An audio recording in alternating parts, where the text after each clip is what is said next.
햇살의 책장. 행복의 비밀은 말에 있다. 행복이 필요한 순간 3초 만에 미소 짓게 되는 100개의 문장. 오늘 소개해드릴 책은 일본의 베스트셀러 작가이자 천재 카피라이터로 유명한 히스이 고타로의 하루 한 줄 행복입니다. 누구든지 인생에서 좌절의 순간을 맞이할 때가 있습니다. 그때 다시 일어날 힘이 되어준 말의 힘을 경험해 보신 적이 있나요? 누군가 무심코 해준 말, 지나가다 우연히 본 어떤 문장, 책에서 읽은 명언, 우리의 마음에 꽂힌 짧은 한 문장이 우리를 새롭게 태어나게도 합니다. 이 책은 저자가 고심한 100개의 문장을 소개하고 각 문장마다 관련된 일화가 더해져서 읽으면서 재밌기도 하고 새로운 희망이 솟아나는 기분도 들게 합니다. 100개의 문장 중에 제가 뽑은 몇 가지 문장을 읽어드리겠습니다. 나에게는 성공이나 대성공만 있다. 사이토 히토리, 기업가. 결과를 결정짓는 것은 언제나 마음이다. 일본에서 개인 납세액 1위인 대부호 사이토 히토리. 줄곧 사이토 히토리의 책을 담당해온 편집자가 그의 최고 명언을 귀뜸해줬다. 나에게는 성공이나 대성공만 있다. 사이토 히토리는 인생을 살면서 단 한 번도 실패를 맛본 적이 없다고 한다. 대단하지 않은가? 사실 그 내막은 이러하다. 예를 들어 30분 동안 바둑을 배우다가 포기했다고 하자. 사이토는 이렇게 생각한다. 30분간 배운 것만큼 바둑에 대해 조금 말할 수 있게 됐으니 성공한 것이나 다름없다. 그렇게 생각하면 어떤 상황이든 나에게는 성공이나 대성공만 있다라고 말할 수 있을 것이다. 예전에 동료와 함께 사이토 히토리를 만났을 때 그가 이런 말을 했다. 모두 나를 보면 대단한 사람이라고 말하지만 그렇지 않습니다. 엄청나게 성공을 했는데도 참 겸손한 사람이구나 싶었다. 나는 그냥 대단한 사람이 아니라 어마어마하게 대단한 사람이죠. 그가 환히 웃으며 말을 이었다. 어마어마하게 대단한 사람을 만난다는 것은 파동 공명의 법칙에 따라 상대에게도 영향을 줍니다. 즉, 당신도 어마어마하게 대단한 사람이 되는 거죠. 다시 말해, 그는 눈앞에 있는 사람을 치켜 세우려고 자신을 어마어마하게 대단한 사람이라고 한 것이다. 자신을 드러내는 발언에서도 상대에 대한 배려가 묻어난다. 인간을 타락으로 이끄는 악마는 자신을 싫어하는 마음이다. 요한 볼프강 폰 괴테, 작가. 현 위치를 제대로 알아야 목적지에 도착할 수 있다. 꿈을 이루지 못하는 이유는 단언컨대 자신을 싫어하는 마음 때문이다. 그런 상황이면 내비게이션에 가고 싶은 곳을 입력해도 목적지에 도착하지 못한다. 현 위치를 입력해야만 내비게이션도 목적지까지 길을 안내할 수 있다. 당신의 인생에서 현 위치는 어디일까? 그것은 당신이 진심으로 느끼고 있는 것, 그러니까 지금의 속마음이다. 지금 외롭다면 외롭다고 느끼는 것이 당신의 현 위치다. 이때 난 글렀어라며 자책한다면 현 위치가 흔들린다. 자책할 필요도, 애써 안 그런 척할 필요도 없다. 아, 지금 난 외롭구나. 괜찮아, 괜찮아. 토닥토닥 해주면 된다. 있는 그대로 자신의 속마음을 먼저 인정해야만 현 위치가 발판이 된다. 발판, 즉 마이너스에서 0점으로 돌아오면 서서히 자신의 진짜 소망이 보인다. 부모의 기대에 부응하기 위해 또는 남들의 잣대에 맞추기 위해 꼭 해야만 한다고 설정했던 가짜 목적지가 떨어져 나가고 마음으로부터 하고 싶다는 생각이 솟구친다. 진짜 꿈의 목적지가 보인다. 그 속마음의 소망이야말로 무한한 힘을 발휘하게 해준다. 왜냐하면 진짜 하고 싶으니까. 괴테는 이렇게 말했다. 자신을 믿으면 반드시 살 길이 보인다. 나의 부정적인 부분을 인정하고 용서했을 때 내 안의 어둠과 빛의 통합이 일어나고 있는 그대로의 내가 부활한다. 그러고 나서는 속마음에 솔직하게 귀를 기울이고 계속 실행에 옮기기만 하면 된다. 그러면 내 안의 모든 세포가 뛸 듯이 기뻐할 것이다. 아모르 파티, 운명의 주인이 되라. 니체, 철학자. 악마조차 보듬을 각오로 송두리째 사랑한다. 이와테현 야마다마치에 고래와 바다 과학관이 있다. 동일본 대지진 때 이 과학관에도 쓰나미가 들이닥쳐 귀중한 표본이 유실되거나 파손됐다. 당시 어떻게든 복구하겠다며 집념을 불태운 나이가 많은 직원이 있었다. 그는 전기도 들어오지 않는 과학관 안에서 진흙과 함께 떠내려온 잡동사니들을 치우고 남은 표본들을 하나하나 깨끗이 닦아서 정리했다. 엄청난 시간을 들여 혼자 그 일을 해낸 것이다. 2012년에 지진 재해지를 응원하러 방문한 적이 있는데 그가 손전등으로 불빛을 비춰가며 과학관 안을 안내해줬다. 그때 사랑하는 과학관을 쑥대밭으로 만든 쓰나미에 대해 그분은 이렇게 말했다. 이것도 인연이야.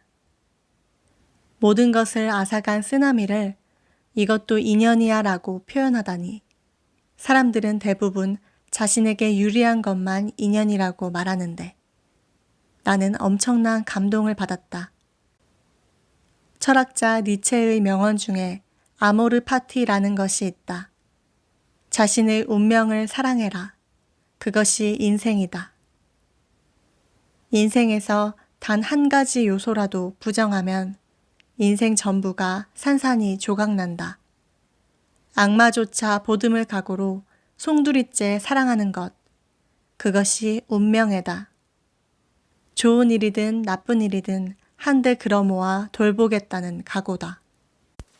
그런 기계를 가지는 순간에 당신은 운명의 주인이 될 수 있다. 운명의 주인이란 주어진 운명을 받아들이고 진정 어떻게 살고 싶은지를 찾아내 거기서 나답게 꽃을 피워가는 사람을 말한다. 피할 수 없다면 받아들여라. 윌리엄 셰익스피어, 극작가. 당신이 받아들이면 이 세상도 당신을 따스하게 품어준다. 작가인 시노야마 기시는 리우 카니발을 다녀오고 인생관이 바뀌었다고 한다. 리우 카니발에서는 4일 동안 밤낮을 가리지 않고 춤을 춘다. 카니발 기간의 어느 날 그는 길을 건너가야 하는데 건널 수가 없었다. 좋아, 이때다 싶어도 삼바 춤을 추는 사람들이 어느새 몰려와 건널 수가 없었다. 좀 비켜주세요 하고 말해봐도 삼바 소리에 묻혀버렸다. 이렇게 된 바에야 힘으로 밀어붙이자 하고 억지로 건너보려 했지만 다시 튕겨져 나왔다. 시노야마는 이러지도 저러지도 못하고 그 자리에 서 있었다. 그렇다면 할 수 없지. 그는 무리를 비집고 들어가 함께 삼바춤을 추었다고 한다. 신나게 삼바를 외치면서. 그러자 힘들이지 않고 길을 건널 수 있었다. 이거로구나. 있는 그대로 받아들이면 되는 거야. 이때가 시노야마의 인생관이 바뀐 순간이라고 한다. 부정하면 몸에 힘이 들어가서 세상과 충돌하게 된다. 하지만 받아들이는 순간 몸이 유연해져서 세상과 한데 어우러질 수 있다. 마사지 전문가가 해준 이야기도 비슷하다. 피부를 강하게 자극하면 피부 표면에서 반발하는 작용이 일어나기 때문에 세포 내부까지 힘이 미치지 않는다고 한다. 반면 부드럽게 자극하면 피부가 순순히 받아들여 자극이 내부 깊숙이 전달된다고 한다. 힘으로는 세상을 바꿀 수 없다. 부드럽게 하나가 되어야만 변화를 일으킬 수 있다. 무리하지 말고 좀 쉬세요. 저는 여기서 기다리고 있을 테니까요. 시리, 애플의 휴대전화 앱. 치유는 이해해 주려는 사람이 있음을 아는 데서 시작된다. 외롭다. 이해해 주는 사람이 한 명도 없다. 이제 지쳤다. 누구나 이렇게 느껴질 때가 있을 것이다. 그럴 때 아이폰의 인공지능 비서 시리에게 이제 지쳤어 라고 말해보자. 그러면 시리가 무리하지 말고 좀 쉬세요. 저는 여기서 기다리고 있을 테니까요. 라고 대답한다. 카운슬러인 야노 소이치가 이런 얘기를 들려줬다. 그가 카운슬러로 이름을 알리기 시작했을 때 잔혹한 학대를 받아온 고객이 찾아왔다고 한다. 하지만 그 고객의 문제를 해결할 방안을 찾을 수가 없었고 야노는 상담이 실패했다고 생각했다. 그런데 고객이 뜻밖의 반응을 보였다. 지금까지 나를 변화시키려고 애쓴 사람이 많았습니다. 하지만 나를 이해해 주려고 애쓴 사람은 당신이 처음입니다. 야노는 이때 진정한 의미에서 공감이 무엇인지를 이해할 수 있었다고 한다. 애초에 타인을 100% 이해할 수는 없다. 하지만 이해하기 어려울지라도 이해하려고 노력할 수는 있다. 그런 사람이 있다고 느낄 때 신뢰 관계가 싹트며 상처가 치유된다. 야노는 다음과 같은 사실을 깨달았다. 우리가 괴로워하는 것은 상대가 자신을 이해해 주지 않아서가 아니라 이해해 주려고 하지 않아서다. 이해해 주려는 마음으로 단지 곁에 있어 주기만 해도 멋진 치유가 된다. 무리하지 마세요. 저는 언제까지나 여기서 당신을 기다리고 있을 테니까요. 마음을 받아들인다고 쓰고 사랑이라고 읽는다. 다무라 유미, 만화가. 기쁘게 받는 것이 상대방에게 기쁨을 주는 것이기도 하다. 인간만이 가지고 있는 본능이 있다. 식욕, 성욕, 수면욕은 인간과 동물 모두 갖고 있다. 그렇다면 인간만 가지고 있는 본능은 뭘까? 그것은 기쁨을 주면 기쁘다라는 본능이라고 한다. 어딘가를 여행하다가 선물을 살 때 누구한테 줄까 하고 생각하지 않는다. 그럴 때 가장 먼저 생각나는 사람이 선물을 받고 기뻐할 사람이다. 달가워하지 않을 사람한테는 절대로 지갑을 열지 않게 된다. 100엔짜리라도 말이다. 사람은 누군가에게 기쁨을 주는 것이 최고로 기쁜 법이다. 그러니 기쁘게 받는 것은 주는 사람에게 최고의 사랑으로 보답하는 행위다. 남자든 여자든 함께 식사를 하고 나서 오늘 한턱 낼게요 하고 밥값을 내려고 하면 내가 먹은 것은 내가 낼게 하고 고집 부리는 사람이 가끔 있다. 하지만 한턱 내겠다는 사람이 있다면 그 마음을 기쁘게 받아들이는 것이 좋다. 그것이 최고의 기쁨으로 보답하는 행위이기 때문이다. 빚을 졌다고 생각할 필요가 없다. 상대가 기쁨의 본능을 느낄 수 있도록 도와주자. 앞으로는 와 좋다 라고 한껏 기뻐하며 기쁨을 받아들이자. 기쁨에 사양할 필요 없다. 살짝 과장됐다 싶을 정도가 딱 좋다. 만약 이것을 2번 다시 볼 수 없다면? 레이첼 카슨, 생물학자. 마치 처음 보는 것처럼 이 세상과 마주해보자. 어른이 되면 왜 맑은 날의 밤하늘을 봐도 시큰둥할까? 그것은 내일도 당연히 그곳에 있을 거라는 생각 때문이다. 사실 대부분 어른은 밤하늘을 올려다보지도 않는다. 하지만 처음 바라보는 것처럼 아니면 이제 2번 다시 볼 수 없다는 마음으로 밤하늘을 올려다보면 이 세상은 언제나 원더풀한 일로 가득 차 있다는 것을 상기할 수 있다. 원더풀은 원더에 풀이 더해진 말이다. 즉 원더풀은 이 세상에 가득 차 있는 불가사의함을 느끼는 마음이 멋지다라는 것을 알려준다. 카스는 세계적으로 유명해진 침묵의 봄을 집필하면서 암 선고를 받았고 자신이 살 날이 얼마 남지 않았다는 것을 알게 된다. 언제까지나 계속될 거라고 여겼던 생명의 등불이 꺼져가고 있다. 당연한 듯 늘 보던 것들을 이제 2번 다시 못 볼지도 모른다. 그녀의 유작이 된 센스 오브 원더는 그녀가 4살짜리 조카를 데리고 자연으로 들어가 함께 생활하고 느낀 점을 기록한 책이다. 책에서 그녀는 이렇게 말한다. 내가 만일 모든 어린이를 곁에서 지켜주는 착한 요정과 이야기를 나눌 수 있다면 나는 주저없이 부탁하고 싶다. 세상의 모든 어린이가 지닌 자연에 대한 경의의 감정이 언제까지나 계속되게 해달라고. 마치 처음 보는 것처럼 눈앞의 세계와 마주해보자. 또는 이것이 마지막이라고 생각하며 이 세상을 따뜻하게 바라보자. 그때 센스 오브 원더가 발동하여 세계가 당신 앞에 그 아름다움을 다시 보여줄 것이다.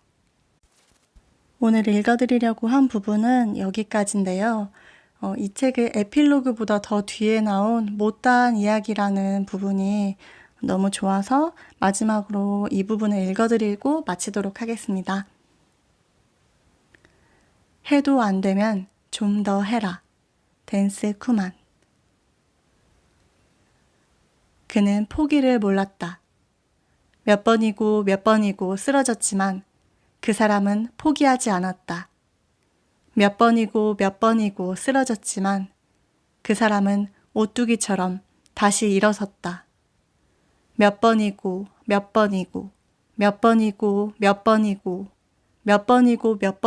쓰러졌다. 하지만 그는 그때마다 다시 일어섰다. 숱하게 쓰러졌지만 안 된다는 생각은 한 번도 하지 않았다. 수천 번 쓰러졌지만 나약한 소리를 한 번도 하지 않았다. 언제나 웃는 얼굴로 다시 일어섰다. 몇 번이고. 그 사람은 누굴까? 불굴의 정신을 지닌 그 사람은 누굴까? 당신입니다. 그렇다. 당신이다. 지금 이 책을 읽고 있는 당신이다. 당신은 이제 걸을 수 있게 됐다. 예전에는 할 수 있었는데 지금은 하지 못할 리가 없다. 무엇을 위해 그렇게까지 하면서 걷고 싶었는가? 무엇을 위해 그렇게까지 하면서 걷는 것을 포기하지 않았는가? 그것은 바로 당신의 인생을 살고자 했기 때문이다. 당신의 인생을 걷고자 했기 때문이다. 당신에게 필요한 말은 아낌없이 전수했다. 이제는 하고 싶은 대로 하기만 하면 된다. 있는 그대로의 당신 자신, 진심으로 살자. 햇살의 책장, 햇살이었습니다.